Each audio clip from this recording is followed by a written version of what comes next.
je commence un shiur avec une musique comme ça. Jamais on me l'a fait celle-là. Magnifique, Baruch Hashem, ça me fait très plaisir d'être là. Bonsoir à toutes et à tous, bravo d'être venus malgré la pluie. Je sais que c'est pas évident. Le Yetzer Hara, Baruch Hashem, il a de quoi faire, Baruch Hashem, il sait comment refroidir les gens. Mais nous, on sait comment se chauffer grâce à Dieu. Alors, vous savez que le Ramban, lorsqu'il nous parle d'une mitzvah, qui est a priori une mitzvah incroyable, il nous dit que c'est la seule fois dans toute la Torah que Hachem nous parle de cette manière. Et je vais vous lire la mitzvah, et on va essayer d'analyser un petit peu ensemble, et on va voir Bezrat Hachem où on va en arriver. La Torah nous dit, je vous lis, c'est Parashat Vaïtranan, la Torah nous dit comme ça, Raki shamer lecha, garde-toi. Et shamer ushma nafshecha meod, et garde ton âme, mais bien. De peur que tu oublies les choses qu'ont vu tes yeux. De peur qu'elles soient détournées de ton cœur. Tous les jours de ta vie. Et tu le feras savoir à tes enfants et à tes petits-enfants. Le jour où tu t'es tenu au pied du Har Sinaï. Alors, Rabotai, jamais, dans aucune mitzvah de toute la Torah, jamais Hachem s'adresse à nous comme ça. Jamais. Que ce soit la Kashrut, que ce soit Shabbat, que ce soit... Peu importe. Jamais Hachem nous fait un tel avertissement. Je vous relis. Raki shamer lecha. Garde-toi. Ushmor nafshecha meod. Garde-toi bien. Pen tishkach et advarim asher ra'u enecha. De peur que tu oublies les choses qu'ont vu tes yeux. Ou pen yasuru milvavcha. Tu feras savoir à tes enfants, quoi? Yom Asher Amatta Lifnei Hashem Elokecha Bechorev. Le jour où tu t'es tenu devant Hashem au Har Sinaï. Rabotai, pourquoi Hashem il a besoin de nous avertir comme ça? Pourquoi Hashem il a besoin de nous avertir comme ça? Alors, l'explication simple, c'est parce que le jour où on a reçu la Torah, on n'est pas devenu un peuple qui croit en Hashem. On est devenu un peuple qui sait qu'il y a un Dieu sur terre et qu'on a reçu le Hémet, qu'on a reçu la vérité. Parce qu'il y avait 600 000 âmes. Il y avait à peu près 3 millions de personnes, nous dit le Chafetz Chaim, qui étaient au pied du Har Sinaï. Et tous ces gens-là, ils ont vu Hachem de leurs yeux. Et ils nous ont rapporté, et ils ont rapporté à leurs enfants et à leurs petits-enfants et à leurs petits-enfants. On sait que la Torah est vraie. On ne croit pas que la Torah est vraie, on le sait. Ça, c'est la première explication. Mais la deuxième explication, elle est très simple. Nous dit le Magen Avraham quelque chose d'extraordinaire. Il nous dit, le jour où on a reçu la Torah, on n'a pas seulement reçu la Torah. Il y a eu le don de la Torah, donc on a reçu la Torah, mais il y a eu un autre événement, le fait qu'on se soit tenu au pied du Har Sinaï. Il y avait le Har Sinaï, on était au pied du Har Sinaï. Vous allez me dire, et alors? Alors c'est très simple. Nous dit la Gemara dans Shabbat, lorsqu'on s'est tenu au pied du Har Sinaï, Akadosh Baruch Hu a dit le premier commandement, Anochi Hashem Elokecha. Qu'est-ce qui s'est passé à cet instant-là, nous dit la Gemara? Tout le monde est mort. 3 millions de morts. Anochi Hashem Elokecha, 3 millions de morts. Notre Neshama, elle n'a pas tenu le coup, on a été aspiré par Hashem. Nous dit la Gemara, il a fallu un miracle. Triat Hametim, résurrection des morts. On recommence du début, hop, deuxième commandement. Lo Yelecha, Rak, tout le monde qui meurt. Troisième commandement, ils ont dit, Attends, parce que là on devient cardiaque, Moshe, si ça ne te dérange pas. Viens, toi tu nous parles et Hachem il te parle à toi et toi tu nous transmets parce que là on va pas tenir le coup. On va pas tenir le coup.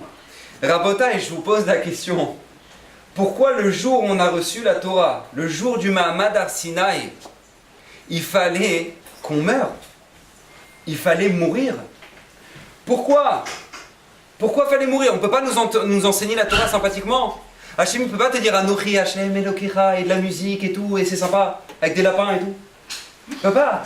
Non, Hachem il a besoin de dire Anochi Hashem Elokecha, Ra, tout le monde meurt.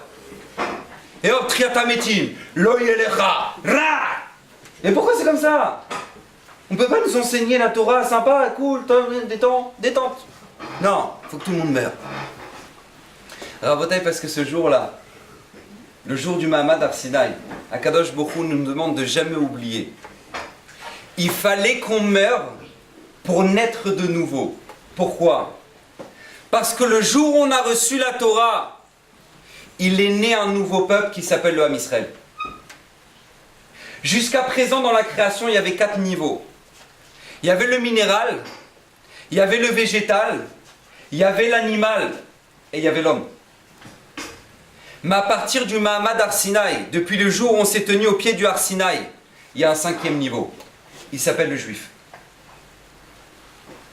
Il y a le minéral, il y a le végétal, il y a l'animal, il y a l'homme, et maintenant il y a le juif. Il y a le Yehudi. Il fallait qu'on meure pour naître de nouveau. On n'est plus les mêmes maintenant. On n'est plus les mêmes maintenant. Rabotai, il fallait que le Mahamad Har Sinaï, le jour où on a reçu la Torah, c'était Shabbat. Pourquoi il fallait que ce soit Shabbat? Parce qu'au moment de la création du monde, Akadosh Baruch Hu, il a créé le monde pendant 6 jours. Le 7e jour, qu'est-ce qui s'est passé? Il s'est arrêté. Shabbat. Il fallait que le Ham Israël, il naisse Shabbat. Pourquoi? Parce que le Ham Israël, c'est un peuple qui est maître du monde. Il est maître de la création. Tu vas voir un tzaddik, le tzaddik qui parle, ça se réalise. Tu peux m'expliquer comment ça marche? Je comprends pas, t'as un problème. T'as un problème, il y a la tata, elle est malade ou truc. Va voir le professeur de la Sorbonne. Va voir le directeur de la Sorbonne, vous êtes quelqu'un d'important, s'il vous plaît, vous pouvez me faire une bracha, une beracha, une bénédiction. Est-ce que ça vous dérange pas? Et vas-y, prends sa main, mets-la sur ta tête, vas-y, tu verras si ça marche. Pourquoi tu vas voir le rabbin? Pourquoi tu vas voir le rabbin? Parce que lui, il a la Torah. Je me dirais alors, puisqu'il a la Torah, il a le monde dans ses mains. Il a le monde dans ses mains, excusez-moi. Amen. Il y avait la bracha pour le tonnerre. Puisque maintenant toi, tu as la Torah, tu es maître du monde. Tu es maître du monde, tu es maître de la création. La preuve, vous savez, le Rav Chaim Akadosh, il pose la question, il dit au moment où l'Am Israël, ils sont arrivés devant la mer, la mer, elle a commencé à discuter, nous dit le Midrash. L'ange de la mer, il a commencé à discuter, il a dit, même pas en rêve, je m'ouvre, même pas en rêve. Je me suis dit, mais pourquoi? Il a dit, mais je comprends pas, eux, ils ont fauté, c'est qui eux? Qui ils sont, Birlal? Je comprends pas. Moi, j'ai été créé dans la création avant eux. Moi, je commençais à m'ouvrir devant eux, mais j'ai pas envie. Nous dit le Midrash jusqu'à ce qu'ils aient ramené le tombeau de Yosef, quand ils ont vu le corps de Yosef. Ils ont vu le corps de Yosef, alors à ce moment-là, la mer, elle a vu le corps de Yosef, alors la mer, elle s'est ouverte. Pourquoi? Parce que Yosef, il a été au-delà de sa nature avec la femme de Potiphar. Parce qu'il n'a pas fauté avec elle. Donc puisqu'il a dépassé la nature, alors tout simplement la nature va s'ouvrir pour lui. Il demande le Rav Chaim Akadosh, il dit, je comprends pas. On n'a jamais vu des tzadikim qui ont ouvert la mer? On n'en a jamais vu. On a vu Yoshua Binoun, il fait rentrer le Ham Israël en Eretz Israël, il ouvre le Jourdain. Rabbi Pinchas Ben Yair, nous dit la Gemara qu'il a ouvert des fleuves. Le Chida, dans le sud de la France, il a ouvert le Rhône. On a ça, il raconte le Chida. Rabotai, on n'a jamais vu des tzadikim qui ont ouvert de l'eau. Là, d'un coup, le Ham Israël, ils arrivent devant la mer, l'ange de la mer, il dit non, même pas en rêve, je ne m'ouvre pas. Ah, il y a Yosef, bon, alors je suis obligé. Mais pourquoi, de quoi on discute? Nous dit le Rav Chaim Akadosh, parce que ça, c'était avant Matan Torah. C'était avant le don de la Torah. Et ça, toutes les histoires, c'est après le don de la Torah. Une fois qu'on a eu la Torah, on devient maître du monde. Rabotai, il faut comprendre que la grandeur du juif, la ma'ala du juif, c'est quoi? C'est que tout simplement, tu n'es plus devenu le même. Tu as changé maintenant. Et vous savez, toute notre force en tant que juif, c'est de prendre une peau de bête. C'est quoi un Sefer Torah? Vous savez ce que c'est qu'un Sefer Torah? Un Sefer Torah, c'est une peau de vache. C'est une peau de vache. Vous savez comment on fait l'encre du Sefer Torah? Tu prends des écorces de noix, tu les écrases, ça devient noir. Et avec ces écorces de noix que tu fais le jus comme ça, et bien tout simplement tu prends, tu écris le Sefer Torah avec. C'est-à-dire qu'en fait, c'est du jus de noix avec la peau de vache. Et qu'est-ce que t'en fais de ça? Qu'est-ce que t'en fais de ça? Un Sefer Torah. Ça, c'est tout le juif. Toute notre force à nous, c'est quoi? C'est que tu as une vie, et qu'est-ce que tu vas en faire? Vous savez, le Midrash, il raconte quelque chose d'incroyable. Le Midrash raconte qu'une fois, il y avait 2 oiseaux, ils étaient en train de se taper. Pac, le premier tue le deuxième. Et il y avait quelqu'un qui était témoin. Un homme qui voit ça. Il voit 2 oiseaux, tac, tac, le deuxième, le premier, il tue le deuxième. L'oiseau, il part, il va chercher une plante, il la pose sur le deuxième, il fait Triyat HaMetim. Résurrection des morts. Lui, il voit ça, il fait oh, c'est pas vrai. La plante de Triyat HaMetim, de folie devant moi. Il fait partir les oiseaux, il les fait partir, il prend la plante. Et là, il se dit, Rabotai, la refaite. La refaite. Vous savez pourquoi c'est la refaite? C'est un bon juif. Il dit, je me mets devant les cimetières. Celui qui veut que je ressuscite sa grand-mère, il n'y a pas de problème. Allonge le chèque. J'ai la plante, tu veux que je ressuscite ta grand-mère, il n'y a pas de problème, allonge le chèque. Et lui, il se fait des plans de folie. Il se dit, ouais, déjà, je vois la villa, la pistoche et tout, il voit tout. Il kiffe déjà dans sa tête. Et donc, il prend la plante, il la met dans sa veste, il part en chemin, il est content, il kiffe, il est content. Et là, à ce moment-là, il commence à se poser des questions. Il dit, mais attends, mais peut-être que ça marche qu'une fois. Il dit, peut-être que ça marche qu'avec un oiseau. Et peut-être que ça marche qu'avec un oiseau sur un oiseau. Et peut-être que... Et il commence à bugger, il fait, attends, ça marche pas en fait. Il voit une carcasse de lion, il prend la plante, il la met sur la carcasse, le lion, il se réveille, il le mange. Fin du midrash. Alors il y a des midrashim qu'on a l'habitude de raconter à nos enfants. Ça, celui-là on essaie d'éviter. Mais Rabotal, qu'est-ce qu'il veut le midrash? Qu'est-ce qu'il veut le midrash? Le midrash il veut nous apprendre une chose très simple. Ça c'est l'histoire de la vie. C'est l'histoire de la vie. Akadosh Baruch Hu, il t'a donné la vie, tu peux en faire des choses extraordinaires.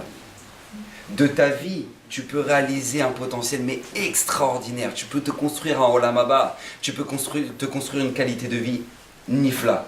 Mais les gens, ils bug au milieu. C'est ouais, mais je sais pas. Mais peut-être que ça, c'est pas pour moi. Et peut-être que ça, c'est que pour les rabbins. Et peut-être que, et peut-être que, et peut-être que, et peut-être que. Et à la fin, plus rien.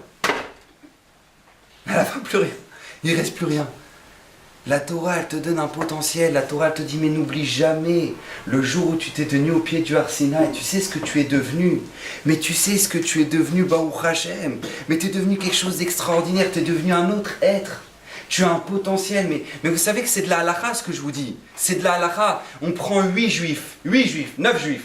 9 juifs. Très bien, 9 juifs. On peut faire Kaddish? 9 juifs, on peut faire Kaddish? On ne peut pas faire Kaddish. Maintenant, je vous pose la question. Tu prends 9 juifs et 1000 chinois. On peut faire Kaddish? Non. Non, le Kaddish, je tiens à vous le rappeler quand même, c'est pas une prière pour les morts. Les gens, ils pensent que le Kaddish, c'est une prière pour les morts. C'est pas une prière pour les morts. Le Kaddish, c'est la sanctification du nom de Dieu. It gadal, vit kadash, shemeraba. Que son nom soit grandi. On grandit le nom d'Hachem et tout le monde répond Amen. Ça, c'est le Kaddish. Maintenant, tu as 9 juifs et 1000 chinois. On ne peut pas faire Kaddish. On ne peut pas. Rabotaï, 9 juifs et 1 milliard de chinois. On peut faire Kaddish. On ne peut pas faire Kaddish. Et là, tu as Marlouf Shish Portish. Il arrive avec sa canne. Il dit, c'est bon, je suis là. Ah, Rabbi Han Yamenakash Omer Atzakadosh Boukhou les Zakot Israël. Kaddish, Kaddish, Kaddish. J'ai pas compris, t'en mort. T'avais 9 juifs. Et tu avais 1 milliard de Chinois. Tu peux pas sanctifier le nom d'Hachem. Non, on peut pas. On a besoin de toi. On a besoin de toi. De là, on apprend qu'un juif, il vaut plus qu'1 milliard de Chinois. Et c'est de la halakha. Vous savez, dans la Havdalah, on dit quelque chose d'absolument incroyable. Dans la Havdalah, on dit Baruch Ata Hashem, c'est une bracha. Hein? Baruch Ata Hashem, Elokeinu melech haolam, Amavdil ben Kodesh lechol, qui fait la différence entre le saint et ce qui ne l'est pas. D'accord, ce qui n'est pas, ce qui est chol. D'accord, pour vous donner une notion, vous voyez un Sefer Torah, ouais, Sefer Torah, c'est kadosh, oui, kadosh. Ok. Et vous voyez un frigo, ouais, Sefer Torah, frigo. Ben Kodesh lechol, d'accord, c'est Sefer Torah, frigo, très bien. Amavdil ben Kodesh lechol ou ben or, la chosher. Entre l'obscurité et la lumière. Or, la lumière et l'obscurité. Tu vois la différence entre eux, d'accord? Là, t'as la lumière, Baruch Hashem, tu vois tout. Tu vois, quand t'es dans ta propre chambre et qu'il fait noir, noir, noir, c'est-à-dire que tu connais tout dans ta chambre, d'accord? Mais t'es comme ça, parce que tu ne vois rien. D'accord? Ça, c'est ma dit ben or la chosher. Et ben, écoutez bien la suite. Ou ben Israël, la Ami. C'est la différence qu'il y a entre le Ham Israël et les nations. C'est la différence, Rabotai, qui est entre nous et les goïms. Nous n'avons absolument rien à voir. Rien à voir. Sur tous les plans. Sur tous les plans. Il faut que ce soit bien clair. Vous savez que c'est marqué dans la Torah quelque chose d'incroyable. C'est marqué Ki ani Hashem ama'ale trem meret Mitzrayim. Je suis Hashem qui vous ai fait monter d'Égypte. Nous dit Rabbi Ishmael dans la Gemara, dans Baba Metzia, écoutez bien, Ama'ale trem meret Mitzrayim, ça veut dire quoi? Ça veut dire que tout simplement, vous étiez comme tous les goïms, maintenant je vous ai élevé. Nous dit Rabbi Ishmael, c'était Kedaï, qu'Hachem nous ait fait sortir d'Égypte pour on n'ait pas le droit de manger shratzim veremassim, toutes les choses interdites. Nous, comme ça me dit Rabbi Ishmael dans Agmar Betia. Il nous dit c'était Kedaï qu'on soit sorti d'Égypte juste pour savoir que tu ne manges pas au McDo. C'était Kedaï, ça valait la peine. Je comprends pas. Qu'est-ce qu'il veut Rabbi Ishmael? Pour te dire, ça valait la peine que tu sois sorti d'Égypte pour que tu puisses pas. Mais qu'est-ce qu'il veut Rabbi Ishmael? Rabota, écoutez bien. Rabbi Ishmael, il vient nous apprendre une règle. Tu vois le minéral, il nourrit le végétal. Le végétal, il nourrit l'animal. Très bien. L'animal, il nourrit l'homme. Oui? Il nourrit l'homme. Très bien. Maintenant, Rabota, je vous pose la question. On prend une tomate pourrie. D'accord? Si un homme la mange, cette tomate, il risque d'avoir mal au ventre. D'accord? Mais si tu la donnes à la vache, je vous assure, elle va kiffer sa race, Marguerite. Elle va kiffer. Pourquoi? Parce que c'est une tomate pourrie. Pour elle, c'est un bonbon, elle kiffe. D'accord? Donc, ce qui va te donner mal au ventre à toi, eh ben, elle va kiffer. Eh ben, Rabotai, ça valait la peine que tu sois sorti d'Égypte, nous dit Rabbi Ishmael, pour que tu comprennes ce que tous les goïms mangent. Toi, tu ne peux pas le manger. Tu sais pourquoi? Parce qu'on t'a élevé de niveau. Tu n'as plus rien à voir avec le reste du monde. Tu n'as plus rien à voir, comprends-le bien. C'est pourquoi je vous dis tout ça. Parce qu'il faut qu'on comprenne qu'on n'a rien à voir, si on n'a rien à voir dans la création elle-même, on n'a rien à voir dans tous les domaines. Tu ne peux pas regarder le monde comme Benoît de la Croix le regarde. Tu peux pas. Tu peux pas avoir les mêmes buts dans ta vie qu'un goy. Tu peux pas. Parce qu'Hachem il t'a choisi toi. Akadosh Baruch Hu, toi il t'a choisi. Toi la pince à épiler dans toutes les nations, toi il t'a choisi. Tu peux pas avoir la même pensée que toi. Lui il n'a pas de Dieu. Et toi t'as un, mais t'as le patron du monde avec toi.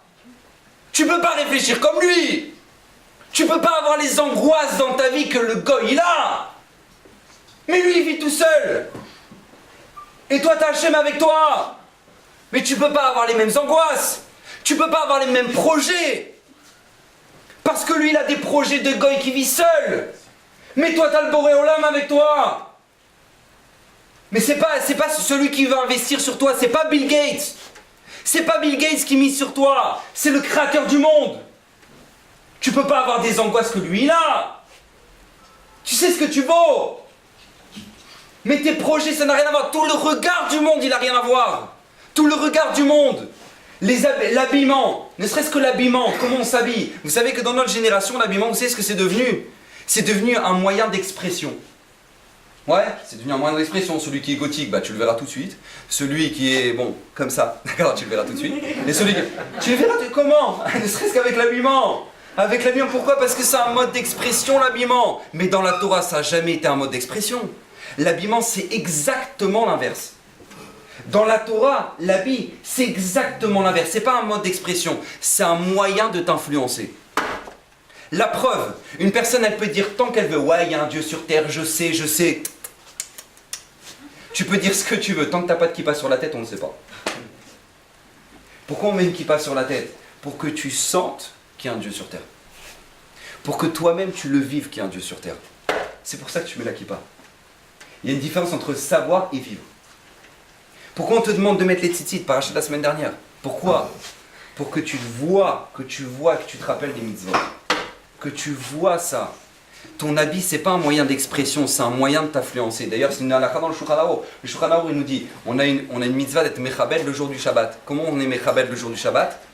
Avec un habit. On met des beaux habits pour Shabbat. Le Mishnah Moura, il demande, le Chavetz Chaim, il pose la question, il dit, quelqu'un qui est en tôle tout le Shabbat, Hachem Mishmor, un juif, il est en prison, il va pas bouger de sa cellule. Il peut se faire un Shabbat pyjama? Mais il est en cellule tout le Shabbat. Il va pas bouger, il va pas aller à la synagogue, le truc. Il peut se faire un Shabbat pyjama? Nous dit le Shulchan Aruch, non, mais tu peux pas. Pourquoi? Parce que c'est pas pour le Shabbat que tu mets l'habit, c'est pour toi. Comment toi tu vas vivre le Shabbat? Comment toi tu vas voir que le Shabbat c'est un autre jour? Comment tu vas vivre ça? Tu changes d'habit, tu prends le temps de choisir un autre habit, tu prends le temps de te doucher, tu prends le temps de t'habiller bien, tu te fais propre, maintenant tu vas sentir Shabbat. C'est un moyen de t'influencer la vie, c'est pas un moyen de t'exprimer. Ça c'est l'égoïsme ça. Et je donne des exemples, mais très simples. Très simple, la musique. Vous savez que dans la Torah, la musique, c'est toujours synonyme de Gdusha, de sainteté, toujours. La musique, c'est quelque chose d'extraordinaire. C'est-à-dire, où on avait de la musique, nous dans notre Torah, où on a de la musique. On a de la musique au Beth Amikdash. On a de la musique dans un mariage. On a de la musique dans les moments de simcha, dans les chagim, dans les fêtes. On a de la musique dans les moments où maintenant il y a une élévation. Regardez, chez les goïms, c'est exactement l'inverse. Où tu vas trouver la musique? En boîte de nuit. C'est-à-dire que là où les gens ils deviennent n'importe quoi, tu trouveras de la musique. Alors que chez nous, là où tu trouveras un moyen de t'élever, tu trouveras de la musique. Parce que pour nous, la musique, c'est un moyen de s'élever. C'est pas de la dépravation. Ne serait-ce que la musique, on n'a rien à voir. Mais sur les projets de vie, pourquoi tu es venu dans ce monde? Vous croyez que Benoît, il se pose la question? Mais nous, c'est une question qu'on est obligé de se poser. Ce monde-là, c'est un but ou c'est un moyen? C'est un but ou c'est un moyen? Ça change tout, Rabotai. Parce que si tu crois que ce monde-là, c'est un but, bah alors à ce moment-là, toute ta vie, bah, tu vas taffer comme un arabe toute la journée, ta. Mais si tu comprends que ce monde, c'est un moyen, alors tu comprends la place de chaque chose. Tu comprends tout simplement la place de chaque chose. Vous savez, l'Or HaChaim HaKadosh, une histoire absolument incroyable. L'Or HaChaim HaKadosh, il était bijoutier au Maroc. Il était bijoutier. Et lui, excusez-moi, un jour, il a une proposition de faire les bijoux du roi.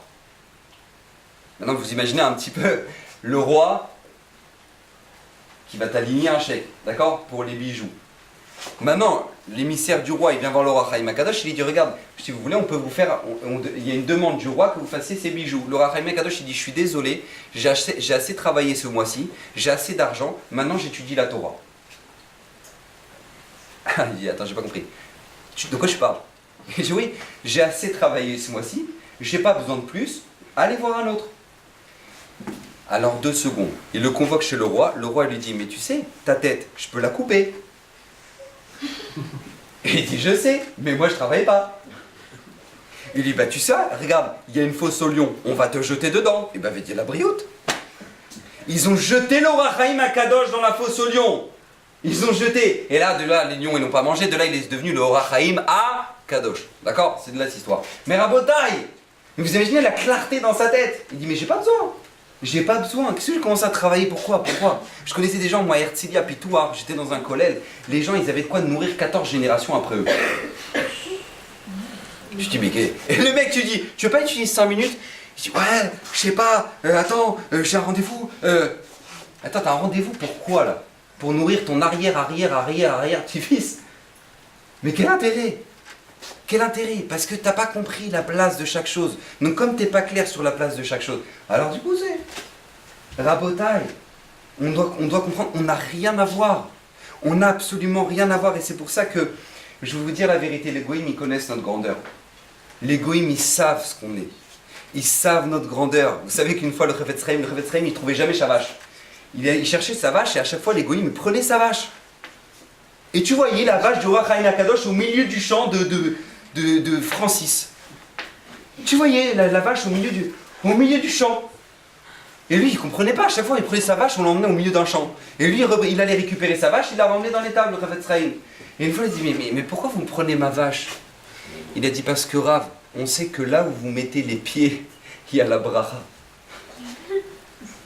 Il y a la bracha. Alors on ne savait pas comment vous faire venir dans notre champ. Les goïms, ils connaissent notre grandeur à Botaï. Et c'est pour ça que d'ailleurs, le Har Sinaï s'appelle le Har Sinaï. Pourquoi? Parce que c'est le jour où il y a eu la Sina des goïms. C'est le jour où on a eu la haine des nations. Pourquoi? Parce que justement, maintenant, on n'a plus rien à voir avec eux. Bilam, il le dit, En Am Levada Dishkon. Ce peuple-là, il vit seul. Il n'a pas besoin de personne. Ils ont une tête, ils réfléchissent tout seuls. Ils n'ont plus besoin de personne. Ça, c'est la grandeur du Ham Israël. Raboté, pourquoi je vous dis ça? Parce que justement, ce qui se passe, c'est que la Gemara, elle nous dit que le Ham Israël, n'importe quel juif, n'importe quelle personne d'entre vous ici, moi compris, on veut faire la volonté d'Hachem. Nous dit la Gemara, Ritzonenu lasot ritzoncha. Hachem, nous on meurt d'envie de faire une chose, ta volonté. Il y a 2 choses qui nous empêchent. Vous savez ce que c'est? Shibud Malchuyot, l'égoïm, et Seor Shebaïsa, le Yetzer Hara. Il y a 2 choses qui nous empêchent de faire les mitzvot. L'égoïm et le Yetzer Hara. Rabotai, ils ont un point commun. Ils ont un point commun les deux. Vous savez quel est le point commun entre les deux? La réponse elle est très simple. C'est qu'ils savent quoi faire pour rabaisser le juif. Ils savent quoi faire pour nous faire perdre toute notre grandeur à Botaï. Vous savez que les Goïms, que ce soit Paro, l'ennemi numéro 1 qu'on ait eu déjà. Paro, qu'est-ce qu'il a fait? Qu'est-ce qu'il a fait pour avoir le Ham Israël dans ses mains? Qu'est-ce qu'il a fait pour avoir un juif dans ses mains? Vous savez ce qu'il a fait? L'esclavage. Pourquoi? Parce qu'à partir du moment où tu as fait d'un juif un esclave, eh ben, tu l'as rabaissé. Une fois que tu l'as rabaissé, tu l'as dans tes mains. Vous savez pourquoi? C'est très simple. Moi je vois, il y a des jeunes qui viennent me voir et ils me parlent. Ils me disent, j'ai plus de projet dans ma vie. Et je sais pourquoi ils n'ont plus de projet dans leur vie. Parce que tout simplement, ils ont vécu avec des parents qui leur ont toujours dit, vous êtes des brels, mais t'as un brel, mais qu'est-ce que tu vas faire? Mais toi, tu vas remplacer les éboueurs. Et encore, si t'as un mérite, parce qu'avec ce que t'es que dalle. Comme ça, les parents ils leur parlaient. À partir du moment où tu montres à quelqu'un, mais tu vaux rien, cette personne-là, elle n'a pas confiance en elle. Si elle n'a pas de confiance en elle, eh ben elle n'a pas de projet. Si elle n'a pas de projet, elle n'a pas de rêve, alors qu'elle ne deviendra rien. Parce qu'elle vaut rien à ses propres yeux. Ça, c'est ce que les Goïms nous ont toujours fait. Hitler, qu'est-ce qu'il a fait? Marche mauvais zéro. Hitler, qu'est-ce qu'il a fait pour avoir le Ham Israël, pour pouvoir tuer 6 millions de juifs? Qu'est-ce qu'il a fait? La réponse, elle est très simple. Au début, il a dit l'étoile jaune. L'étoile jaune, c'est déjà, vous n'êtes plus pareil que nous. Il y a nous et il y a les juifs. D'accord? Il n'y a pas... Voilà, on n'a rien à voir. L'étape d'après, c'est quoi? C'est interdit d'entrer aux juifs et aux chiens. Tu voyais des pancartes à l'entrée des parcs, interdiction d'entrer aux juifs et aux chiens. Ça, c'est l'étape d'après. C'est-à-dire qu'on t'a déjà rabaissé au niveau d'un chien. L'étape d'après, c'est quoi? C'est je te prends, je te mets dans un wagon. Dans un wagon à bestiaux. C'est-à-dire que t'es un animal. Après, je t'enlève tes habits.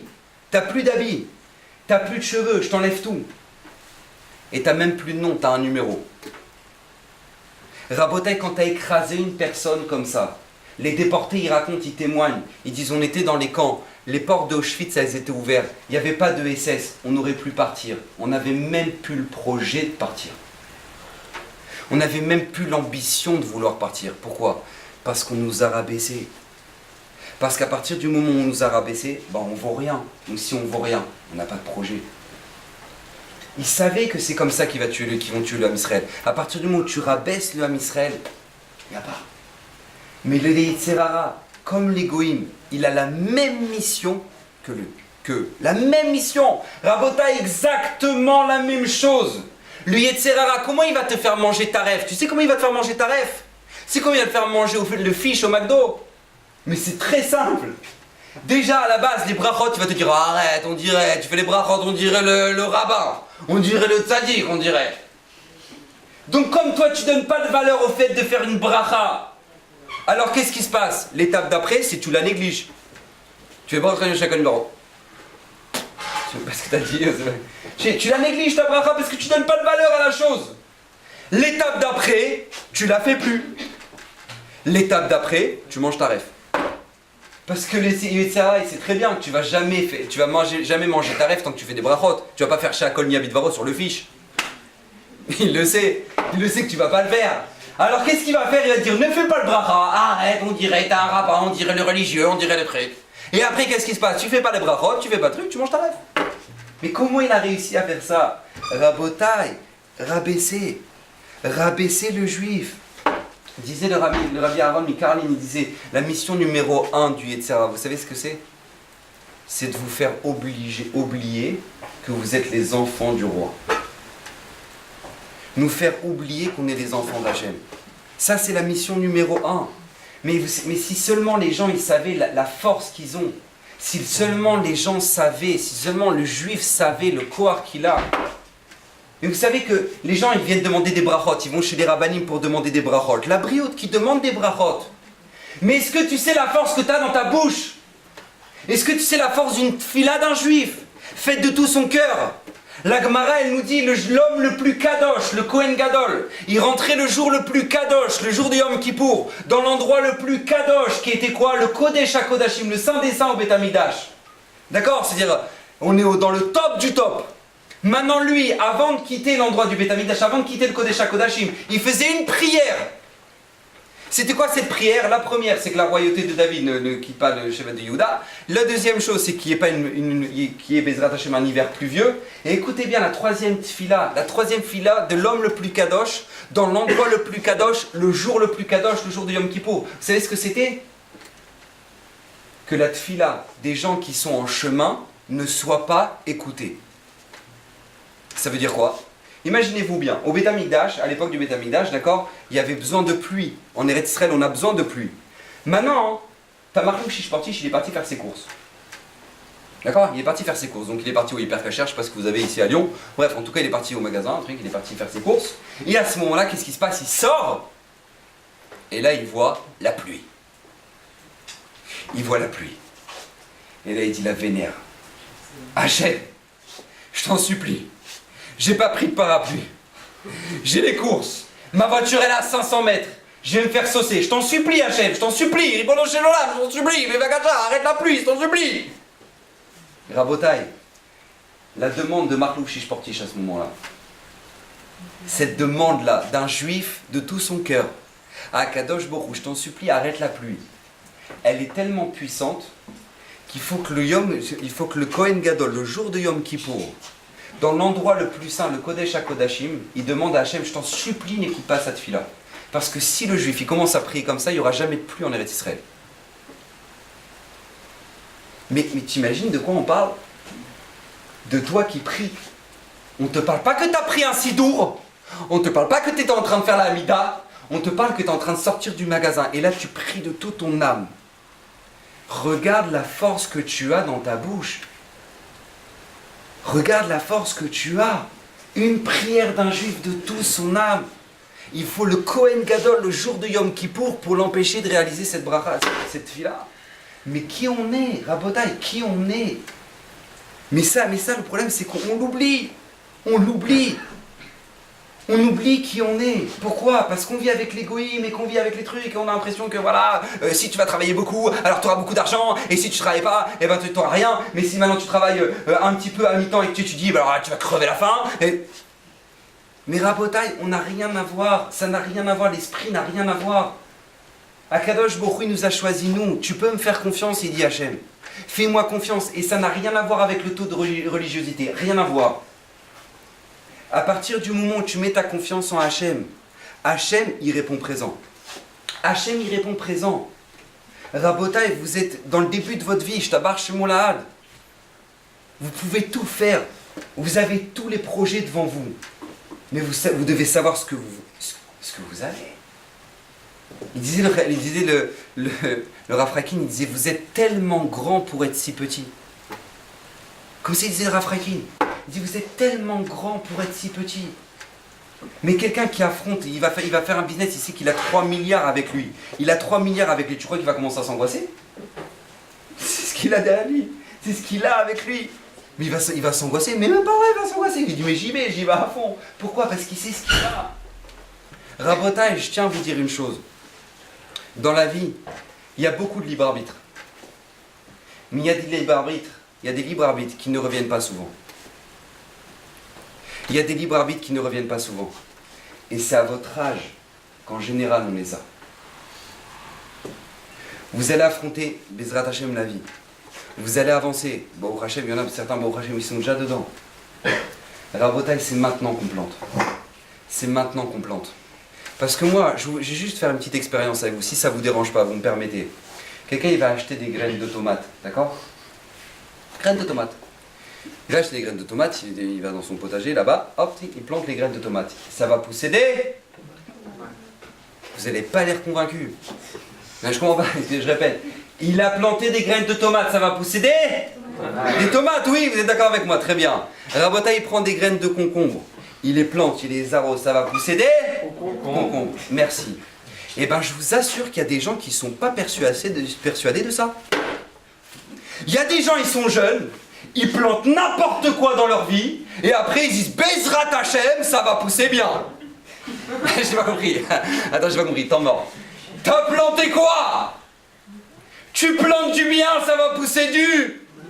Tu plantes du mal, ça va pousser quoi? Et les gens disent non, Bezrat Hashem, Bezrat Hashem. Déjà, ils font les 400 coups, ils disent Bezrat Hashem, j'ai trouvé mon zivouk, Bezrat Hashem. Hashem, il te dit ouais, Bezrat Hashem, Bezrat Hashem. J'ai pas compris, tu plantes Hashem, Hashem, il te plante. C'est comme ça.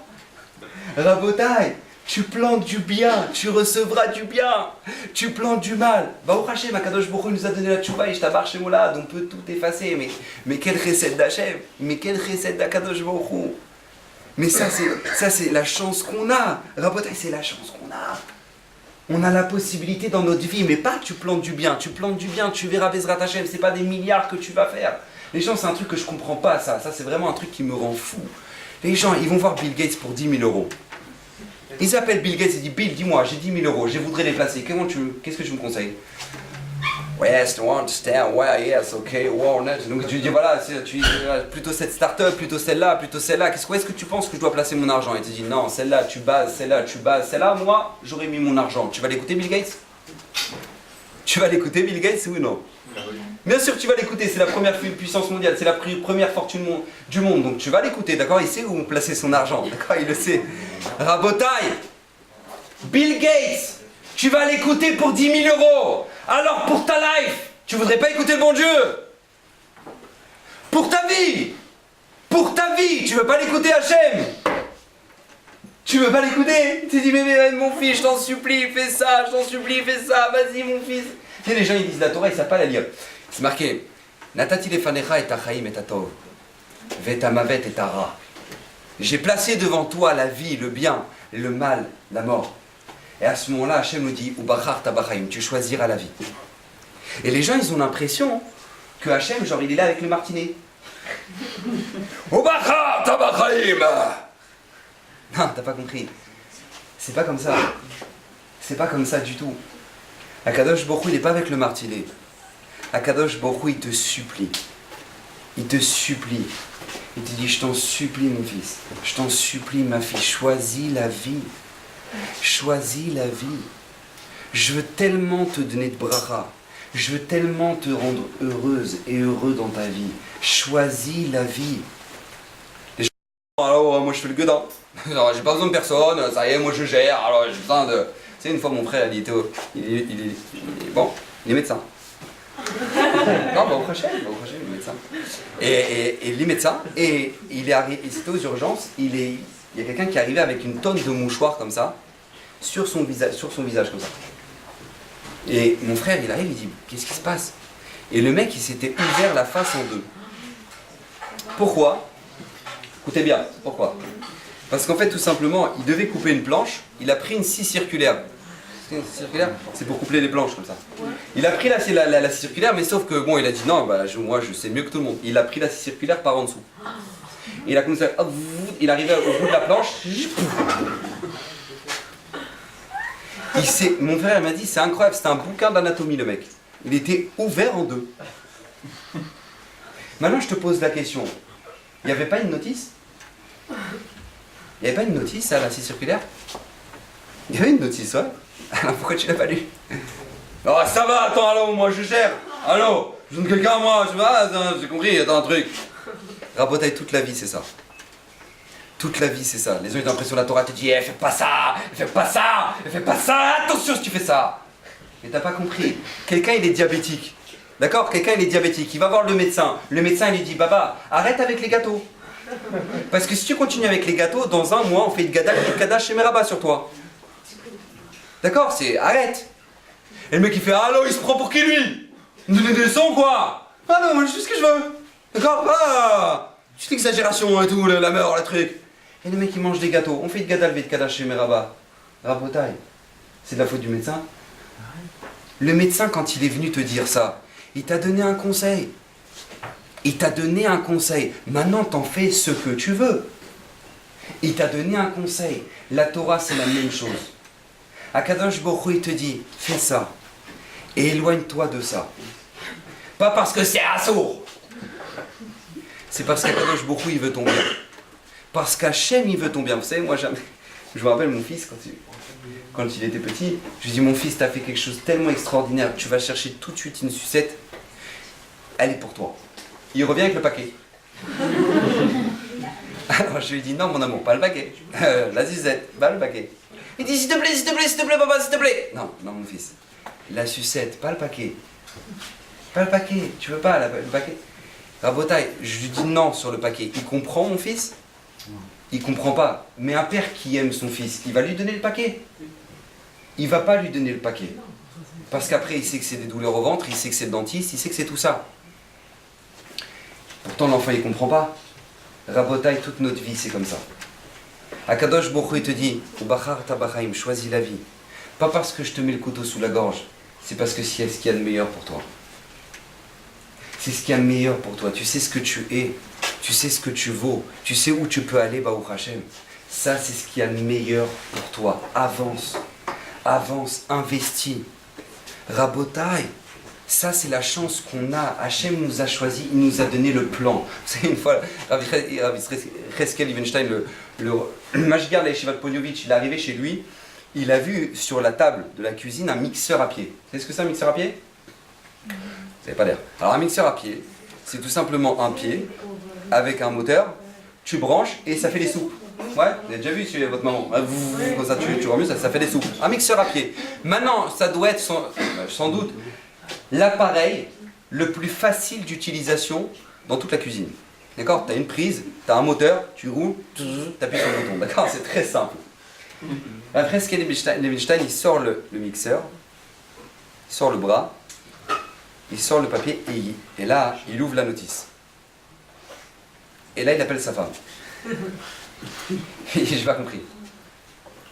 Ma femme, tu as vu la taille de la notice pour un mixeur à pied?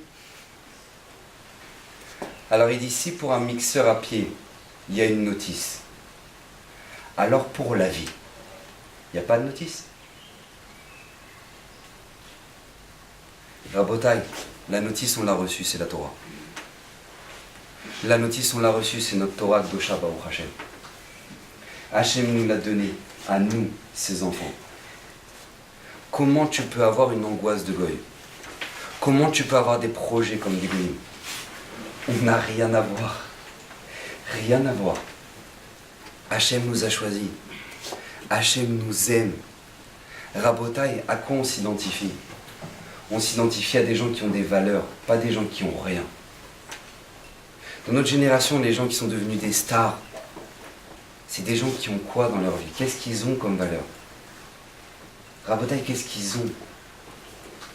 Et nous, tous ceux qui ont été nos maîtres, c'était des gens qui avaient, mais qui faisaient triatamétim. C'est des gens qui faisaient résurrection des morts. Ça, c'était nos références. Ça a toujours été nos références, Rabotaï. Les goïms, ils sont persuadés que leur grand-père, c'était un singe. Et nous, on sait que notre grand-père, il parlait avec Dieu. Quel rapport? Quel rapport? Rabotaï, Akadosh Baruch Hu, il nous aime. Il nous a donné la notice. Ishtabar Shemolad, on l'a reçu. On doit en profiter. On doit avancer. On doit se construire. On doit investir dans la vie. On doit planter du bien. Vous êtes jeune, Baruch Hashem, plantez du bien. Je vous racontais une histoire qui m'est arrivée une fois. Il y a un jeune, il est venu à la fin d'un shiur. Il m'a dit, Rav, faut que je vous raconte. J'ai dit, qu'est-ce qui se passe? Il dit, j'ai fait l'armée. Très bien. Il m'a dit, mais l'armée, Tsahal, c'est maintenant. Pendant 3 ans, c'est Thaïlande, Thaïlande, Thaïlande, Thaïlande. Quand est-ce qu'on va se barrer en Thaïlande? Thaïlande, Thaïlande, Thaïlande. Donc nous, on avait projet Thaïlande. Projet Thaïlande. Et nous, toute ma plouga, on était projet Thaïlande. Et donc du coup, ils étaient là, quand on sort, on va bosser comme des Arabes et on va gagner de l'argent, on va partir en Thaïlande, on va fumer la tête et tout. Ouais, c'était comme des fous. Maintenant, qu'est-ce qui se passe? Ils sortent de l'armée et chacun il se met à bosser. Ils bossent chacun dans son coin, etc., pour aller en Thaïlande, Donc il est comme ils se sont fait un groupe WhatsApp. Mais il me dit, on avait un groupe WhatsApp. Il dit, groupe WhatsApp, combien t'as gagné aujourd'hui, combien de trucs, tac, tac, tac, tu es en Thaïlande, tu t'as pu acheter le billet, non, pas encore. C'était la pression, quoi. Il m'a dit, j'ai pas eu de bol. Parce que dans la communauté dans laquelle j'étais, il y avait un rabbin, il était trop bon. Et le rabbin, il nous a dit, tu sais, la Thaïlande, c'est pas évident, etc. La Torah, le mitzvot, le truc, Olamaba, Gehinom, bon, bref, Thaïlande, Gehinom, truc, bon, il savait plus où aller. Donc d'un côté, il avait Torah, Tchouva, d'un côté, il avait Thaïlande, Torah, Tchouva, Thaïlande, il était perdu. Il dit, je savais plus quoi faire. Et donc plus ça avançait, moins je parlais sur le groupe. Plus ça avançait, moi je parlais sur le groupe. Après il m'a dit, Michael, t'es encore là? Ouais, je suis là, je bosse, je bosse. Il m'a dit, j'ai acheté les billets. J'ai acheté les billets pour partir en Thaïlande. Et 2 semaines avant de partir, je leur annonce sur le groupe WhatsApp, je suis désolé les gars, je partirai pas. Il a fait tchouva.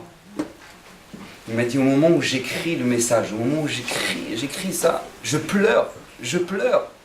Ça fait 3 ans qu'on en parle à l'armée, ça fait 1 an que je bosse, je pleure quand j'écris ça. Et je leur dis, je partirai pas. Rabotai, il est resté cet été-là en Israël. Il m'a dit, je suis resté en Israël, et ben cet été-là, on m'a présenté ma femme, la voici. Parce que quand tu plantes du bien, tu vas recevoir du bien. Akadosh Baruch Hu il t'aime. Akadosh Baruch Hu il t'aime plus que tout au monde. On plante du bien, on recevra du bien. Rabotai, ne pas planter de mal, ça ne vaut pas la peine. Qu'Akadosh Baruch Hu vous bénisse. Qu'Akadosh Baruch Hu vous aide durant toute votre vie à choisir le bien. À choisir le bien pour vous.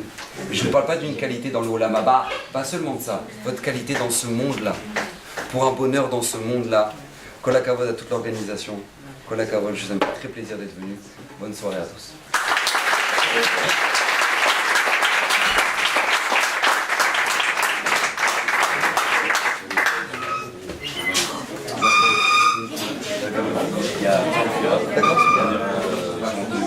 D'accord, je